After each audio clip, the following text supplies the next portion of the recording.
Bien, vamos a ver prohibido desertar. Pero quiero mencionarles algo importante. Vamos al versículo 9. Me llamó la atención el cambio del nombre de Saulo de Tarso al apóstol Pablo. Me llamó la atención, aquí dice. Entonces Saulo, que también, ¿qué dice? Es Pablo, lleno del Espíritu Santo, fijando en él los ojos. Les decía el día domingo que el nombre de Saulo es un nombre hebreo y el nombre de Pablo es griego. Pero la explicación más correcta no se debe de decir Pablo, sino Paulo. Entonces, aquí sucede algo, porque el apóstol Pablo como que toma inspiración, porque el que se convierte al evangelio es el gobernador. Vamos a bajar al versículo 12. Aquí está Pablo, donde ya se dice Saulo es Pablo. Dice entonces el procónsul, el gobernador, viendo lo que había sucedido, ¿qué dice? ¿Se me está poniendo atención o no? Ok. ¿Creyó maravillado en qué dice? Ok. Entonces aquí hay algo importante, que este gobernador que se llama Sergio Paulo, o sea que viene a ser tocayo del apóstol Pablo, podríamos pensar que se gozó tanto con la conversión de esta autoridad, podríamos decir, que toma la decisión de que ya no se le mencione el nombre de Saulo, sino ahora Pablo. Entonces le vengo diciendo que la expresión correcta no es Pablo, sino es Paulo. Nada más que lo colocaron en las Biblias porque el español así lo pronuncia. Y entonces vemos aquí algo importante en la vida de Pablo, como que él lo puede ver, así lo entiendo, y que hay un parteaguas en su vida, y lo toma como una partir de aquí, porque no cualquiera se cambia el nombre. Ese fue el que le colocó a sus papás, y ya alguien que ya tiene cierta conciencia y dice, como que no me conviene este nombre, y si se oye medio feo, y ya podría usted decir alguna serie de nombres, ¿no? Se llama el hermano Telésforo, ¿no? ¿Cómo se llama el hermano? Y ya le dicen, no, pues Pancracio. O sea, teniendo un buen nombre el apóstol Pablo, o sea, Saulo, se lo cambia a Pablo. Entonces aquí vemos cómo siempre hay momentos importantes que Dios nos permite pasar, donde Dios nos saca de cuestiones complicadas. Entonces Saulo, el nombre de Saulo o Saúl quiere decir pedido o deseado. Eso es el significado. Y Pablo o Paulo quiere decir pequeño. O sea, si nosotros lo vemos desde la mayor sanidad posible, es un acto de humildad que le bajes a tu nombre grandeza, tú mismo, hermano. Que tu nombre, que a lo mejor te eleva mucho, de deseado a pequeño. Pablo o Paulo quiere decir pequeño y Saulo grandeza. Así que podríamos entender que Pablo o Saulo se sentía cómodo en su ministerio porque va a usar, ojo, no el nombre hebreo, sino a partir de aquí, de este capítulo 13, va a empezar a usar el nombre de Pablo, y él mismo se dice apóstol a los gentiles. Entonces hay aquí algo importante. Dice, primera carta a los Corintios, capítulo 15.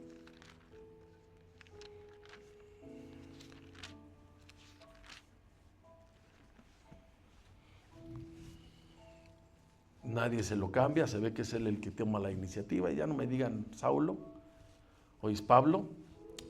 Y dice así, capítulo 15, 1 Corintios, versículos 8 y 9. Dice, y al último de todos, está hablando de él, como un abortivo, ¿cómo dice? Está hablando de él, se me apareció a mí, porque yo soy, ¿cómo dice ahí? El más pequeño. Entonces, Paulo, el significado es pequeño. Dice, porque yo soy el más pequeño ¿de quién? De los apóstoles, que no soy digno de ser llamado apóstol porque perseguía la iglesia de Dios. Entonces, según los meros teólogos, los que sí saben, ellos creen así. Ustedes saben que cuando ya llega a Apocalipsis, el libro de Apocalipsis, que es un libro lleno de figuras, están los 12 tronos que van a estar los apóstoles, las 12 puertas. Si nosotros somos realistas, eran 11. Escogidos por el Señor eran 11 o eran 12 con Judas. Y entonces se cree o se piensa que el número 12 es el apóstol Pablo, pero no tenemos cómo corroborar eso. Entonces ya le expliqué, el nombre de Saulo es hebreo, Paulo es griego y nosotros pronunciamos Pablo. Es como para referirnos a Jacob, nosotros usamos la letra J y los hebreos dicen Jacob. ¿Así? Para referirse a Jesús, ellos dicen Yeshua. Entonces, esta es la mejor explicación.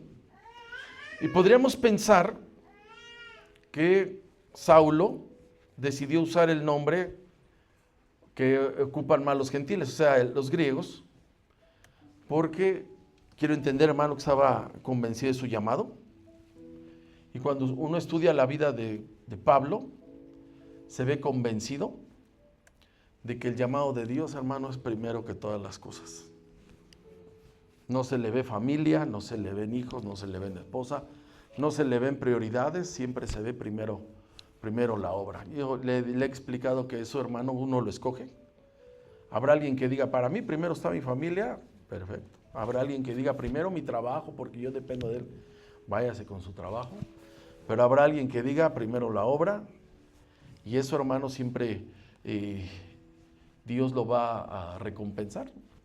Y ya se verán las decisiones. Entonces, cuando uno ve la vida de Pablo, uno ve el respaldo que tiene, y para que lleguen esos resultados, la cuenta es bien fácil. Así te entregas, así Dios te respalda. A la mucha entrega, mucho respaldo. A la poca entrega, poco respaldo. Y entonces mire aquí cómo se ve el respaldo que tiene ya Pablo.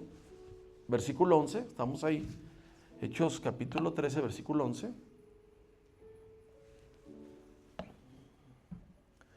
En el capítulo 5 de Hechos, Pedro habla con un matrimonio y les dice, por haber mentido al Espíritu Santo se mueren y se murieron. Ese respaldo. Y aquí está, fíjese lo que hace Pablo con alguien que estaba estorbando la obra. Dice, pues ahora pues aquí la mano del Señor está contra ti. Está enfrentando al que está estorbando y serás ciego y no verás el sol por algún tiempo. Fíjese cómo lo está enfrentando. Nada de que no, que vas a ver, que te vamos a echar montaña. ¿Qué dice ahí, hermano, después del punto? ¿Cómo dice?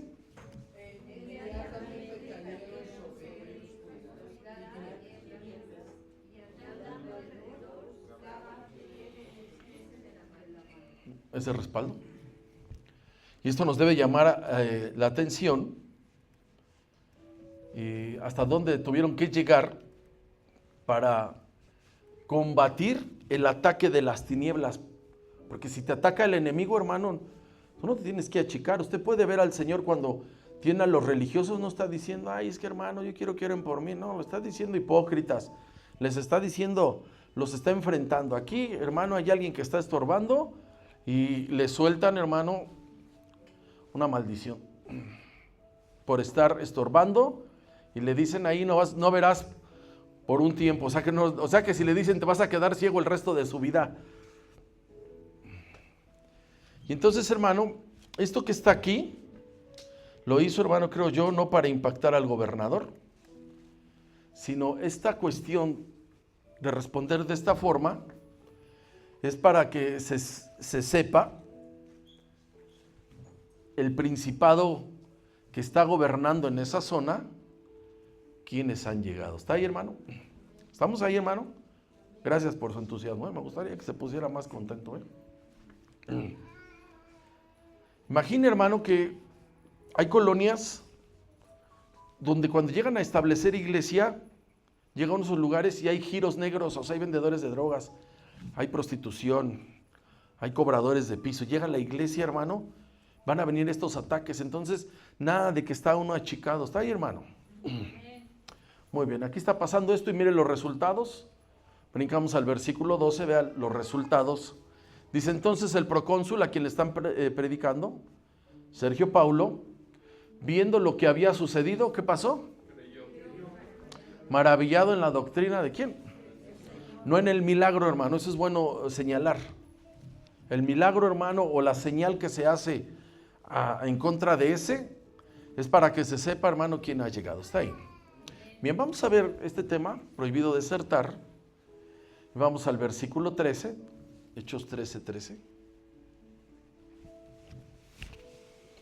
Dice, habiendo zarpado de Pafos, que estamos hablando de la isla de Chipre, Pablo, ya no es Saulo, es Pablo, y sus compañeros arribaron a Perge de Panfilia, pero Juan, apartándose de ellos, ¿qué pasó con Juanito? Se regresó. Fíjense, hermano, lo que hay aquí, debajo de este versículo, porque hay un cambio, hay una transición, que a Bernabé se le hace un elogio, no está hacia el frente, porque hay un cambio de liderazgo. O sea, hasta los versículos atrás, del 1 al 12, Bernabé es mencionado en primer lugar. Entonces la Biblia, que está bien escrita en orden, tanto en puntuación como en toda la ortografía de una manera especial, siempre coloca quién lleva la autoridad. O sea, cuando usted lee y Dios habló a Moisés, quien lleva la autoridad es Moisés. Y Dios habló a Josué, quien lleva la autoridad es Josué. Y Dios le habló a David, quien lleva la autoridad. Entonces aquí hay un cambio de autoridad, hay un cambio de liderazgo. Y entonces, hermano, hay un reajuste en acomodo de la Biblia en quién es la autoridad. Le voy a dar un ejemplo. Aquí dice primero Pablo, fíjese cómo está ahí. Habiendo zarpado de Pafos, Pablo. Él está representando la autoridad. Y hay un cambio, y mire cómo dice el 11:30 de Hechos, cómo primero va a salir Bernabé. Dice el cual, en efecto, hicieron enviándolo a los ancianos, por mano de quién dice primero? Y Saulo, quien es el responsable de esa misión, responsable de ese grupo es Bernabé, ahí está marcado. Pasamos al 12:25 de Hechos. ¿Y Bernabé y qué? Y Saulo, ahí está. Bernabé es quien lleva el liderazgo. Cumplido su servicio, volvieron a Jerusalén, llevando también consigo a Juan, el que tenía el sobrenombre Marcos. Regresamos al 13, capítulo 13 de Hechos. Y dice el versículo 2, vea cómo aparece primero Bernabé al frente del grupo. Dice, ministrando estos al Señor y ayunando, dijo el Espíritu Santo, que apartaran ¿a quién? Bernabé y Saulo, ahí está en primer línea. Bajamos al versículo 7 del capítulo 13, vea cómo todavía está ahí. Dice que estaba con el procónsul Sergio Paulo, varón prudente, llamó ¿a quién? Bernabé y a Saulo, hasta ahí. Entonces aquí hay un cambio de liderazgo, donde Bernabé deja de ser el líder de esa misión, porque se entiende que es quien porta la autoridad. Entonces, a partir de aquí, de este versículo 13, regresamos al 13, se cambian los nombres. Ahora es Pablo y el grupo. Dice, habiendo zarpado de Pafos, Pablo y ¿quién dice? Sus compañeros. Ahí está el cambio. Ya no fue Bernabé. Y entonces, hermano, ahora quien trae la responsabilidad, quien trae las decisiones, siempre va a aparecer quién es. Y en este caso es Pablo. Vamos a ir al 13:43 de Hechos. Ya no aparece Bernabé y Pablo, ahora es al revés. Dice el 43, y despedida la congregación, muchos de los judíos y de los prosélitos piadosos, ¿siguieron a quién? Pablo y Bernabé. Hay un cambio ahí. Bajamos a versículo 46. Dice entonces otra vez, ¿cómo dice? Hablando con denuedo, ahí hay un cambio. Versículo 50, igual del mismo capítulo 13. Pero los judíos instigaron a mujeres piadosas y distinguidas y a los principales de la ciudad y levantaron persecución, y dice nuevamente, ¿con quién? Pablo y Bernabé, y los expulsaron de sus límites. Eso lo vamos a ver después. Lo que estoy señalando y marcando el cambio de liderazgo. Y esto es importante porque la Biblia, hermano, siempre nos lleva a tener orden. Entonces, lo que quiere decir, hermano, a partir de aquí, que ahora es Pablo quien va a aportar la autoridad, y hay algo que de momento no se ve. Bernabé no pone resistencia. Así que se ve dispuesto Bernabé, hasta el versículo 13, a ocupar un bendito segundo lugar. Entonces aquí se ve algo, hermano, importante, y se ve el nivel de madurez de Bernabé. Porque le voy a decir algo, hermano, no va a suceder nada si tú estás consciente a dónde estás, si mientras estás en la obra, otro sea el que está al frente. ¿Sí me di a entender? O sea, tú puedes estar al frente de un grupo y por cuestiones de estrategia, de tiempo, de comodidad, decir, hermano, no puedes funcionar ahorita por la distancia, por tu trabajo, por el tiempo, por tu momento. Porque a veces alguien cuando se casa necesita tiempo, o tienen un bebé, necesitan tiempo, empiezan a ajustar, dicen, de momento no puedes, vas a quedar a las órdenes de ahí. No le debe de afectar. No le debe de afectar a nadie mientras sigas en la obra. Si tú dices, es que en la empresa no se vale, y era yo jefe de área y ahorita me mandaron de trapeólogo, allá es diferente, pero aquí no, hermano. Entonces fíjese lo que le voy a decir. El Señor Jesús, antes de irse, vacunó a los apóstoles con el título de que somos siervos inútiles. O sea, yo sé que a muchos no les gusta, porque a veces se oye mejor líder, ¿verdad? Pero el Señor Jesús ocupó el título siervo y luego les dijo, siervos inútiles sois. Entonces la Biblia nos indica más de una vez que Dios tiene siervos, tiene obreros, no tiene superintendentes, aunque se oye bien apantallador, y dicen, va a venir el superintendente, va a venir el jefe de área. El Señor no tiene jefes, el Señor tiene siervos inútiles. Yo sé que no van a decir amén. Pero dice la palabra, hermano, que ya el Señor estaba por entregar su vida y dice que venían descendiendo, y les preguntó el Señor, ¿qué disputabais en el camino? Y no le quisieron decir. Y dice la Biblia que ellos venían disputando quién iba a ser el mayor. ¿Quién iba a ser el mayor? Porque el Señor dijo que ya se iban. Vamos a ver un extracto, vamos a Mateo 18. Normalmente cuando tú llegas a una empresa y empiezan a ver el organigrama, empiezan a decir el dueño y empiezan las gerencias. Y luego empiezan las subgerencias y los jefes de área y llegan hasta donde abajo, donde ellos vean vendedores, obreros, intendencia, y uno dice, está armada la empresa así. El Señor volteó esa pirámide y entonces les dijo bien clarito a todos que aquí, que en el reino no es como allá afuera. Dice así Mateo 18, versículos 1 al 5. Dice así, en aquel tiempo los discípulos vinieron a Jesús diciendo, ¿quién es el mayor en el reino de los cielos? O sea, ¿quién es el más importante? Y el Señor lo captó bien. Lea 2, por favor. Llamando a Jesús a un niño, lo puso en medio de ellos. Imagínense esa escena, un niño. Y dijo, de cierto os digo que si no os volvéis como ¿qué? Como un niño. O sea, ¿quieren trabajar aquí? Tienen que ser como un niño. Usted, el bebé que está aquí, que tenemos aquí enfrente, ese bebé depende de sus padres. O sea, las decisiones no las trae el niño, las traen los padres. O sea, es completamente dependiente de los padres. Entonces, cuando estamos en el reino, quien está funcionando es dependiente completamente de Dios. No es el más importante. El más importante es Dios. ¿Está ahí, hermano? De cierto os digo, si no os volvéis como niños, ¿no? ¿Qué dice?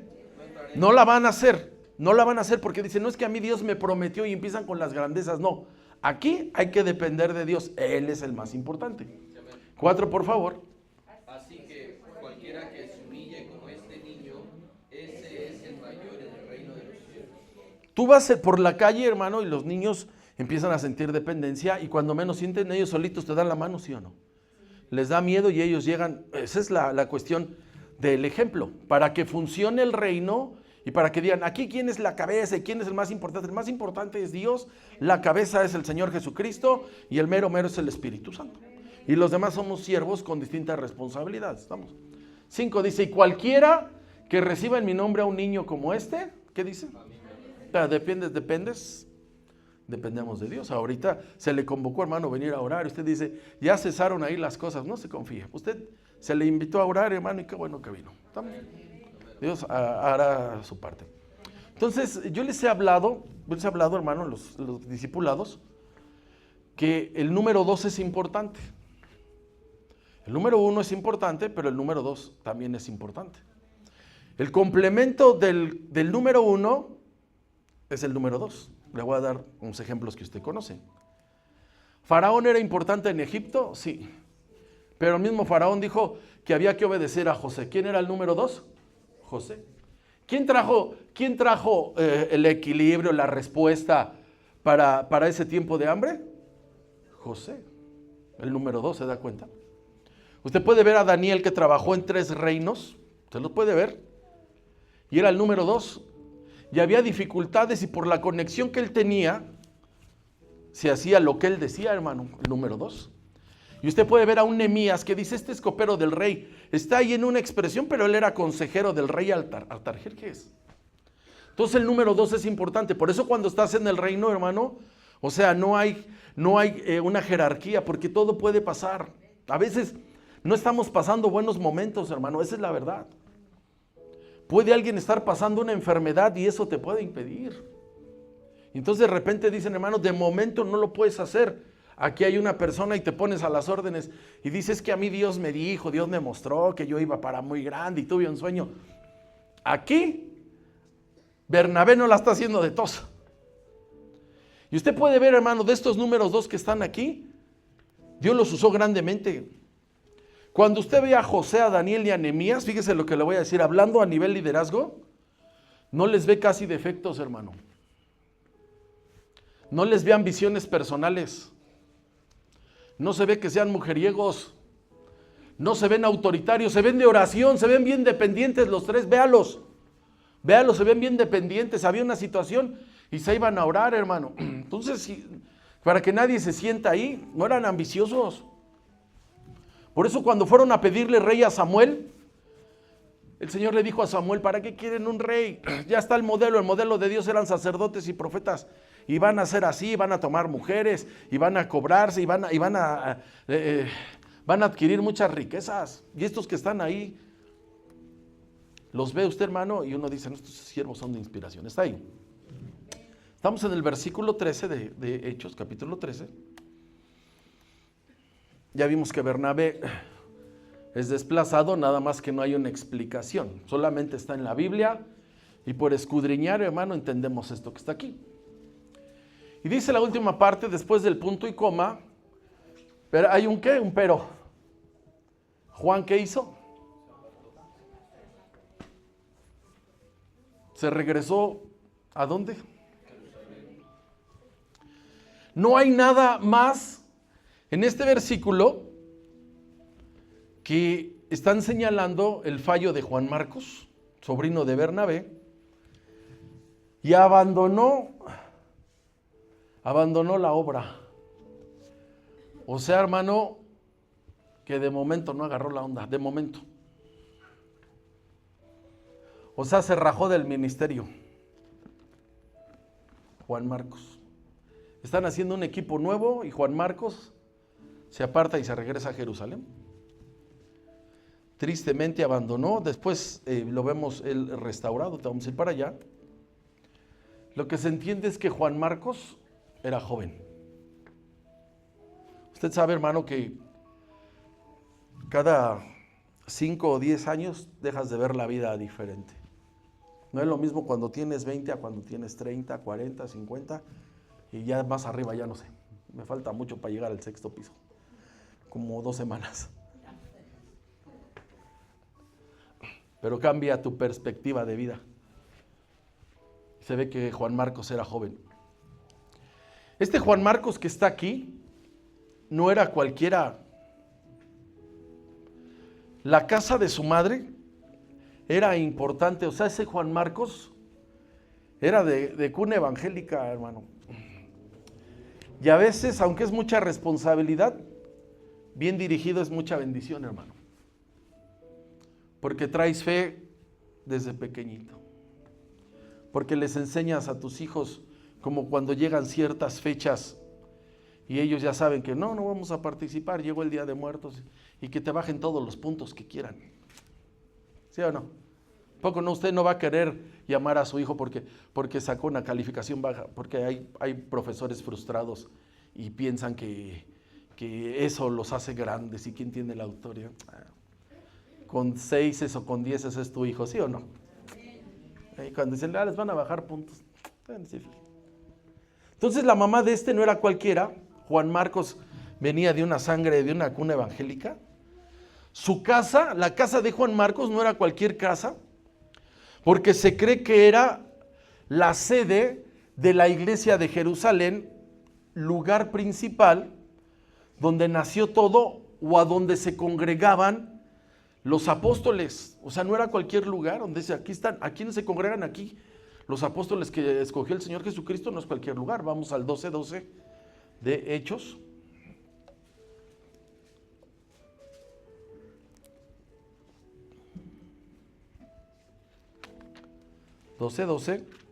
Aquí está, Pedro sale de la cárcel, no va ni a su casa, ¿se imagina?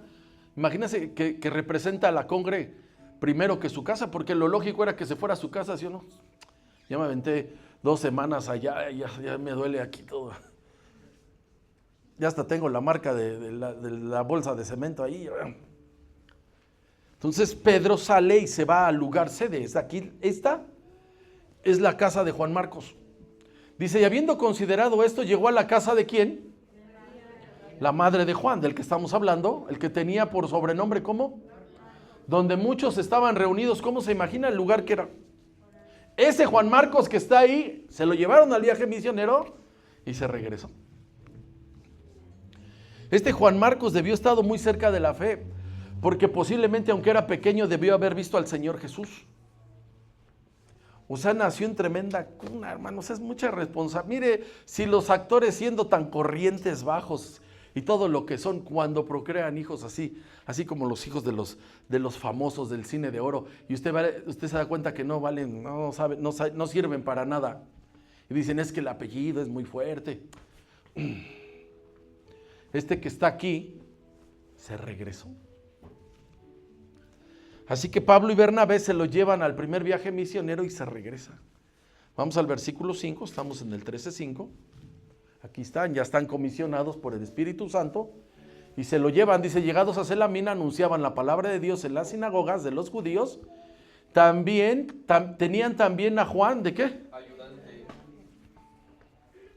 O sea, un privilegio tan grande, y mire lo que pasa.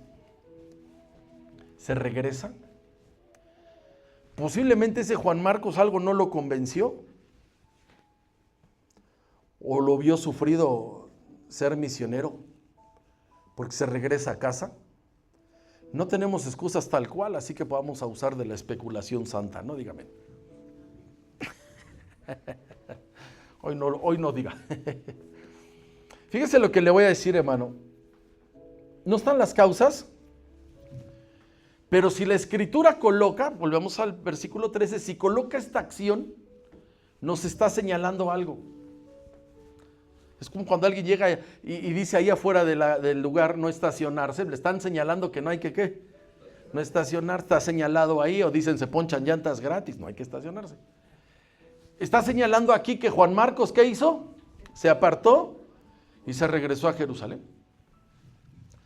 Y entonces, hermano, no sabemos si algo le molestó o simplemente se desanimó al ver el trabajo sufrido.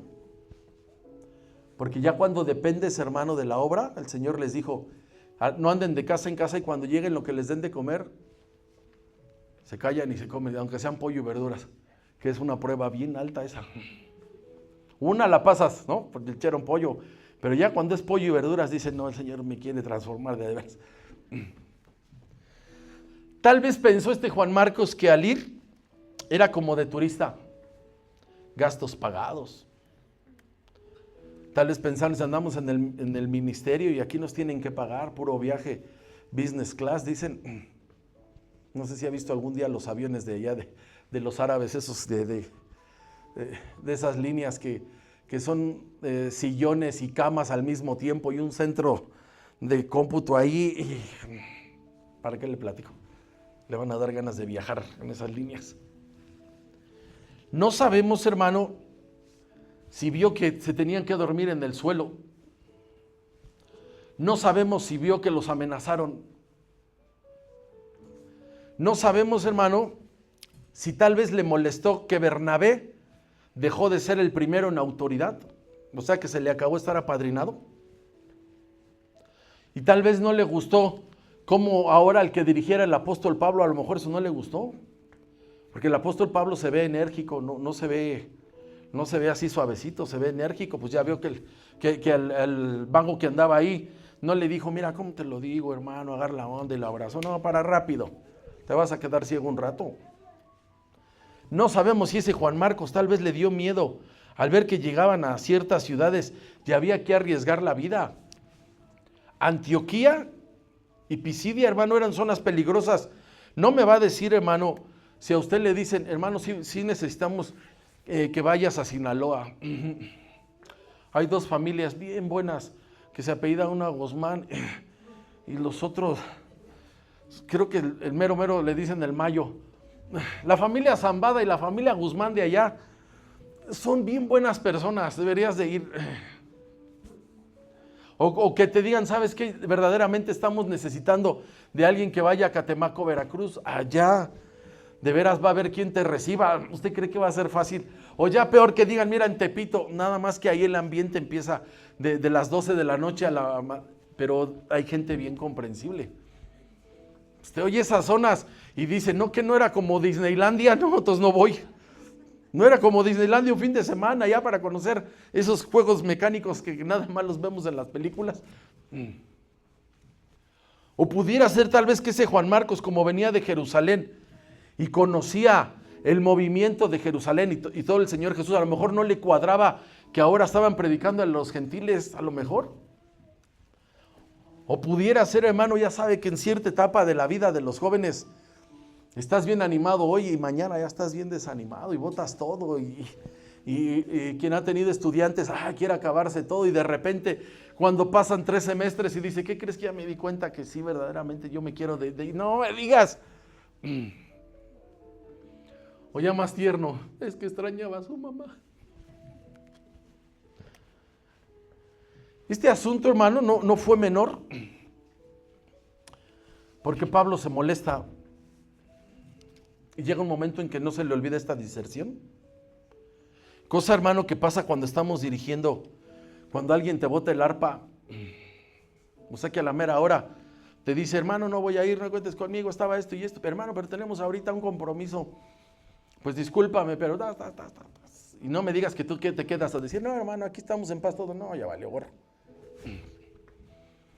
No, hermano, tenemos un plan, aquí está la agenda, acuérdate que no, pero es que, y te botan todo, posiblemente todo eso estaba ahí, y te dejan con trabajo. Entonces Pablo se enoja, y es duro esto, porque cuando comienzan a planear el segundo viaje misionero, Bernabé se quiso llevar a Marquitos, y Pablo se opuso a que fuera, de tal manera que esa diserción, Pablo y Bernabé se distancian, hermano, por este que está aquí.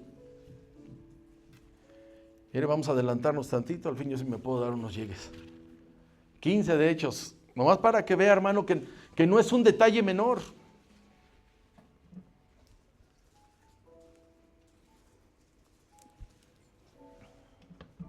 Dicen versículos 36 al 41, se distancian, esto ya lo vamos a analizar cuando lleguemos ahí como en medio año más o menos.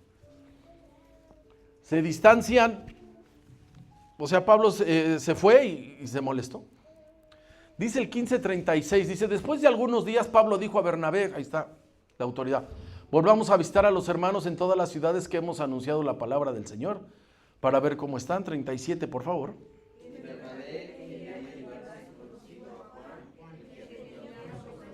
Ay, aquí ya había regresado. Pero Pablo, ¿qué dice? No, porque había botado el arpa. ¿No le parecía llevar consigo al que había apartado de ellos en Panfilia? ¿Y no había ido con ellos a dónde? No, ¿cómo que no pasa nada? No, sí pasa. Aquí se necesita responsabilidad. Siguiente, por favor. Y hubo tal desacuerdo entre ellos que se separaron el uno del otro. Bernabé, tomando Marcos, navegó a Chipre. ¿A dónde? ¿Dónde era Bernabé? De Chipre, ¿no? Se fue con su sobrino, ¿se da cuenta? Vea. Dice ahí, y Pablo escogiendo a Silas salió encomendado por los hermanos a la gracia del Señor. Siga, último 41.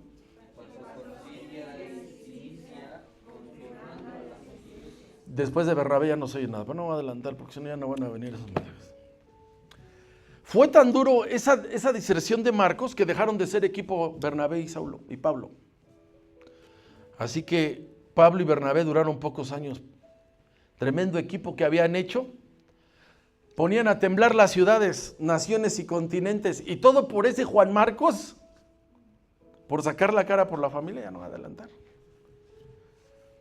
Y mire qué pasa, volvamos al 13:13.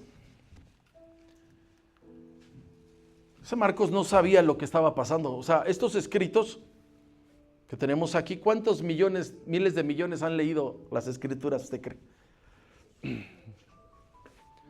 Si la Sociedad Bíblica de México hace 1 millón de ejemplares por año y las entrega, ¿cuántos habrá en el mundo? ¿Cuántos miles de millones? Ese Juan Marcos salió de escena porque en vez de ser un hombre de inspiración, desertó. Obviamente va a regresar, ahorita lo vamos a ver. Dice la historia que él se fue a estudiar a la Universidad de Alejandría después de ahí, y luego ahí fundó iglesia, y aparece en escena, se cree como 7 años después, de este 13:13, como 7 años después, con el apóstol Pedro. Vamos a 1 de Pedro, capítulo 5. Pero ya había hecho, o sea, regresó, pero de todos modos se separaron Pablo y Bernabé. O sea, no es sencillo, hermano. 1 de Pedro 5:13.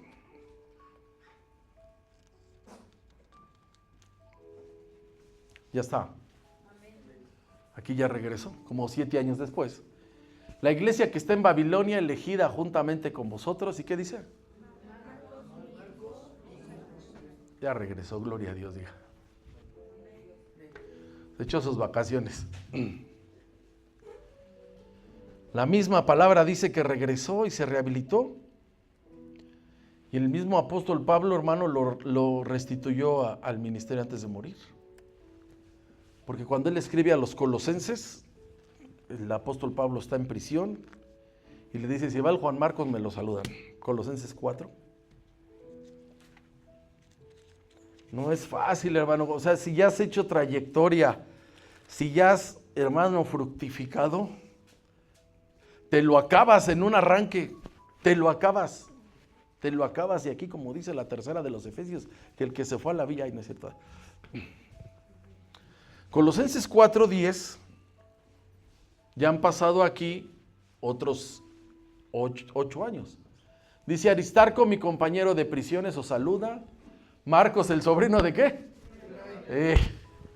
Acerca del cual habéis recibido mandamientos, y fuera a vosotros, ¿qué dice? Recibidle. Cuando ya está el apóstol Pablo por ser sacrificado, 2 de Timoteo capítulo 4, también lo mandan a traer. Es serio, hermano, el asunto. No es un juego. No es un juego cuando alguien está en funciones y de repente bota todo. Cuesta mucho trabajo, fíjese lo que le voy a decir, enseñarle a un siervo y luego te bota todo, es un rotundo Momento bien difícil. Ya está. Solo Lucas, ¿qué dice? Ya está por ser sacrificado. Toma, ¿a quién? Tráele contigo porque me es útil para qué. Mire, hermano, ¿sabe qué es lo grande aquí? Con esto voy a terminar. Vamos a recoger la ofrenda, pero déjame terminar. Que le dan una oportunidad. Y eso también se admira. O sea, Saulo se enojó, Pablo se enojó, pero le dieron una oportunidad para cambiar. Y la gracia de Dios lo rescató. ¿Qué tanto lo llegaron a rescatar? Que el autor del Evangelio de Marcos es ese. Ese que votó todo es el autor del Evangelio de Marcos. Así que, hermano, ahora para usted y para mí, si alguien se te ha resbalado, fíjese lo que le voy a decir. Si alguien, como se llame, amigo, vecino, familiar, fíjate lo que te voy a decir, no seas duro. A lo mejor te vas a enojar, pero no seas duro. ¿Sabe por qué? Porque Dios siempre va a dar una oportunidad. A lo mejor habrá unos que digan que no. No hay que ser duro con el que se resbala. Así que aprendamos, hermano, que con Él siempre hay una oportunidad.